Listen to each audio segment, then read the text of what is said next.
Hello everyone, today I'm going to be doing a Infiltrator class guide for Killzone 3. Back in Killzone 2 there was a class that was very similar called the Saboteur that could also disguise himself.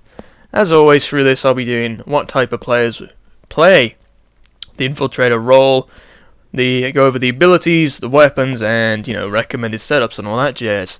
So, without further ado, let's go on to the type of players. Now, the main type of player who will play the Infiltrator class will most likely be the sneaky type of player. The one who wants to go beyond the enemy line without being noticed, break a couple skulls and plant bombs. Overall, like a team player that plays way out in front of everyone else. That type of person. Second type of person, again, is that complete idiot who has no idea what they're doing, probably throwing grenades at themselves and calling themselves out to the enemy team. That kind of person.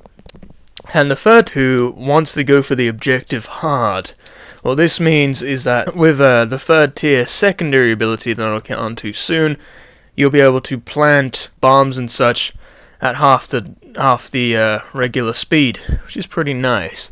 Anyway, now I'll go on to the abilities. The first tier ability for the Infiltrator class is called Disguise. Disguise lets you obviously disguise yourself as the opposite team.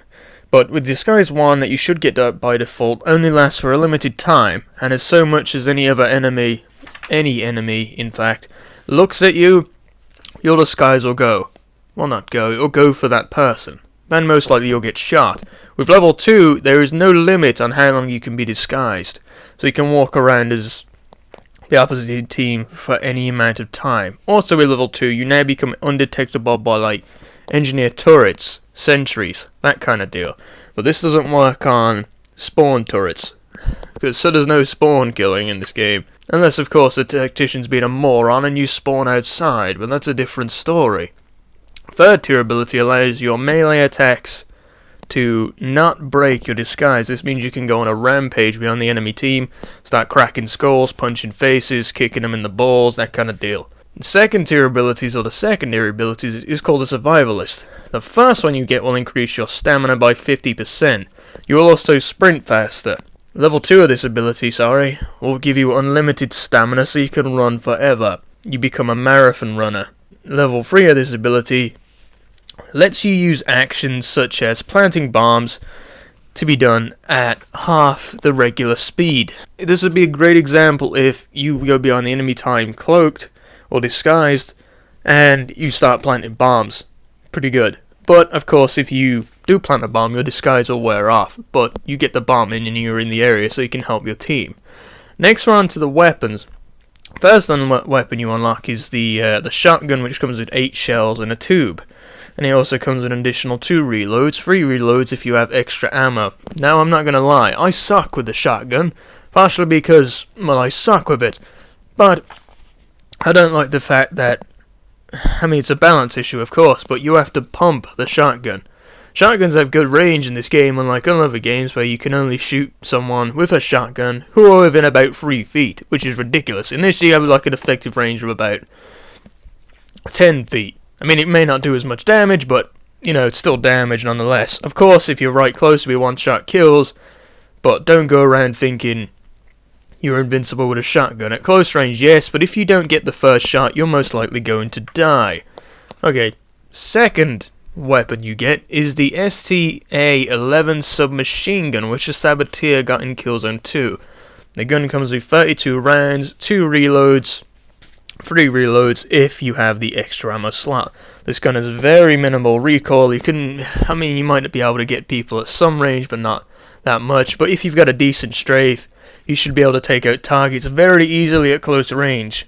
Very easily. It's a very good gun. It's probably a little bit better than the Medic submachine gun. Very good weapon. Now the third weapon you get is the STA assault rifle. Now this is also a burst fire weapon equivalent to the ISA burst fire weapon, except instead of 3 bursts it fires 4. This means you can get more shots downrange, eliminating the enemies a lot faster. Now, and also another difference is that there are 40 rounds in a magazine instead of 32. Again, put more bullets down range.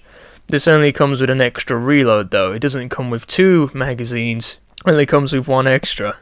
But as always, with extra ammo you'll get an extra magazine.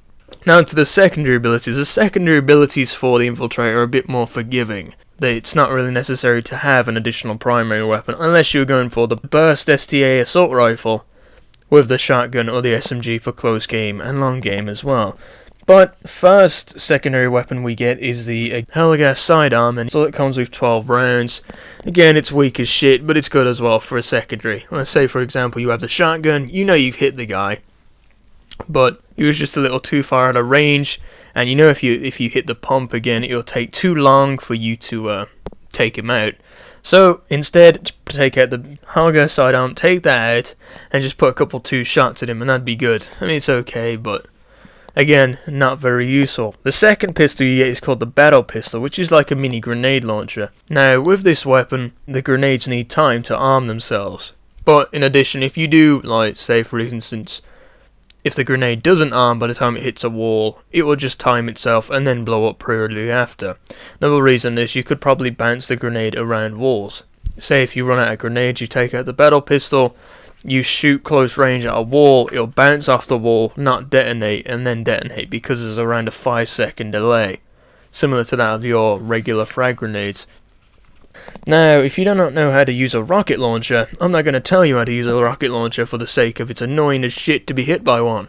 But the rocket launcher is good for things such as turrets, emplacements, you know, even the occasional ammo box. You feel like blowing one of them up, that's what it's good for.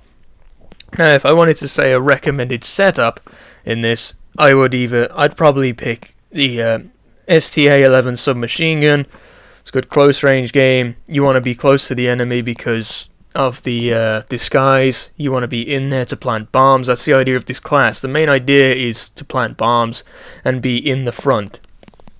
So I'd go with the submachine gun or even the shotgun. I mean, the STA assault rifle is good, but you're going to be put at too far back a range to be helpful to your team unless you're just out for killing people, which is not the idea, unless you're playing guerrilla warfare. So that would be my primary weapon. The secondary weapon I would use would either be the Battle Pistol or the rocket. No, I wouldn't use the rocket to take out groups of enemies. That you can be done, but you know it's just annoying as shit. I mean, you can do it, but don't do it. It's annoying. The rocket's mainly for turrets, but yeah, the Battle Pistol's good for like if you run out of grenades, you just shoot them down range. It's pretty good. I mean, I'd rather have like a machine pistol or something else, but if you don't feel like using one of the explosive weapons, you could easily pick the extra primary weapon and pick an extra, well, primary weapon, such as, say if I was going to use the STA-11 submachine gun, I would probably pick the assault rifle so I have that extra long game if need be. Anyway, that's a little guide on the Infiltrator class, and I hope you guys enjoyed it, and have a nice day.